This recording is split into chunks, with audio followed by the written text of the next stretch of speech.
എല്ലാവർക്കും നമസ്കാരം. കൊളസ്ട്രോൾ കൂടിയാൽ നമ്മുടെ ശരീരം കാണിക്കുന്ന ലക്ഷണങ്ങൾ എന്തൊക്കെയാണെന്ന്, അതിന് നമുക്ക് എങ്ങനെയൊക്കെയാണ് ചില ഭക്ഷണങ്ങൾ കഴിച്ച് കഴിഞ്ഞ് കഴിഞ്ഞാൽ ഈ കൊളസ്ട്രോൾ നമ്മുടെ ശരീരത്തിൽ നിന്ന് നമ്മുടെ മലത്തിൽ കൂടെ തന്നെ എക്സ്ക്രീറ്റ് ചെയ്ത് പോകാൻ സാധ്യമാവും. അപ്പം അതെന്തൊക്കെ കാര്യങ്ങളാണ്, അതിൻ്റെ ലക്ഷണങ്ങൾ എന്തൊക്കെയാണ് എന്നതിനെ പറ്റിയിട്ടാണ് പറയുന്നത്. ഞാൻ doctor Nishitha M, doctor Basil's homeo hospital, Pandikkad, Malappuram ജില്ല.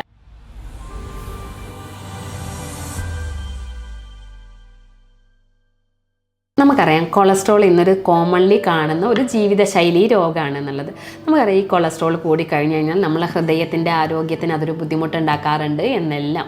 അപ്പോൾ പ്രധാനമായിട്ട് നമ്മൾ കൊളസ്ട്രോളിനെ 2 ടൈപ്പായിട്ടാണ് പറയാറുള്ളത്. LDL കൊളസ്ട്രോൾ അഥവാ ചീത്ത കൊളസ്ട്രോൾ എന്നും, മറ്റൊന്ന് HDL കൊളസ്ട്രോൾ എന്നും, നല്ല കൊളസ്ട്രോൾ എന്നും.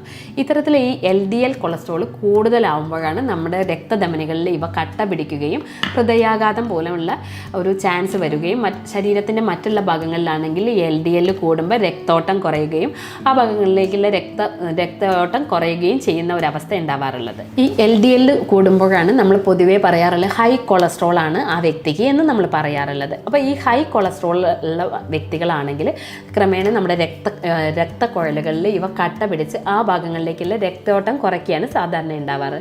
അപ്പോൾ ഇങ്ങനെ നമ്മുടെ ശരീരത്തിൻ്റെ പല ഭാഗത്തേക്ക് ഹാർട്ടിലേക്കാണെങ്കിൽ അത്തരത്തിൽ നമുക്ക് ഹാർട്ടിന് ബ്ലോക്ക് ഉണ്ടാവുകയും ആ ഒരു അവസ്ഥയിലേക്കാണ് എത്താറുള്ളത്.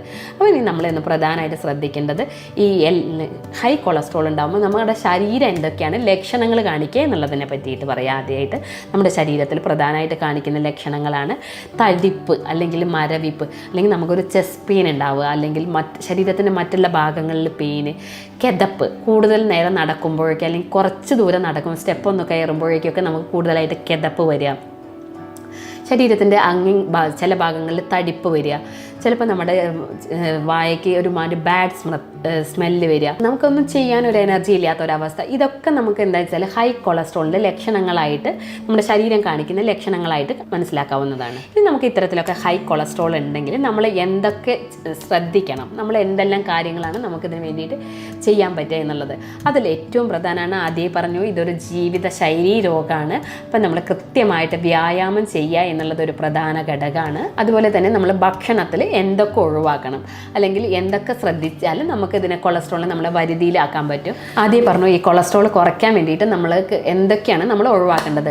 പാക്ക്ഡ് ആയിട്ടുള്ള ഫുഡ് ഐറ്റംസ്, അതുപോലെ തന്നെ ഹെവി ആയിട്ടുള്ള സോഫ്റ്റ് ഡ്രിങ്ക്സുകൾ, ഫ്രൈഡ് ഐറ്റംസ്, മൈക്രോവേവ്ഡ് ഐറ്റംസ്, മധുര പലഹാരങ്ങൾ, ബേക്കറി ഐറ്റംസ്, ഇതൊക്കെ നമ്മൾ ഒഴിവാക്കാൻ വേണ്ടി പ്രത്യേകം ശ്രദ്ധിക്കുക. ഇനി നമ്മൾ എന്തൊക്കെ കഴിക്കണം ഈ കൊളസ്ട്രോൾ കുറയ്ക്കാൻ വേണ്ടിയിട്ട് എന്നുള്ളത്. അതിൽ ആദ്യം ഞാൻ പറഞ്ഞു, ഈ സോളബിൾ ഫൈബേഴ്സ് ഉള്ള ഭക്ഷണങ്ങൾ കഴിച്ചു കഴിഞ്ഞ് കഴിഞ്ഞാൽ ഇത്തരത്തിലുള്ള കൊളസ്ട്രോൾ നമ്മുടെ ശരീരം തന്നെ എക്സ്ക്രീറ്റ് ചെയ്ത് കളയും.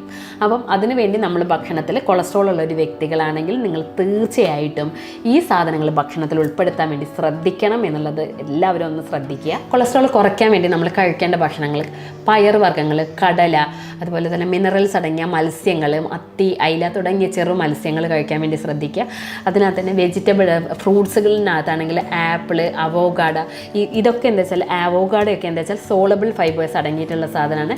ഞാൻ പറഞ്ഞില്ല, ഇത്തരത്തിലുള്ള ഈ സോളബിൾ ഫൈബേഴ്സ് അടങ്ങി ഈ പഴങ്ങൾ കഴിക്കുമ്പോൾ നമ്മുടെ തന്നെ ശരീരം അവ എക്സ്ക്രീറ്റ് ചെയ്യാൻ വേണ്ടി ശ്രമിക്കുന്നതാണ്. അതേപോലെ തന്നെ വെജിറ്റബിൾസിനകത്ത് വെണ്ടയ്ക്ക, കോവയ്ക്ക തുടങ്ങിയ സാധനങ്ങളൊക്കെ ഭക്ഷണത്തിൽ ഉൾപ്പെടുത്താൻ വേണ്ടി ശ്രദ്ധിക്കുക.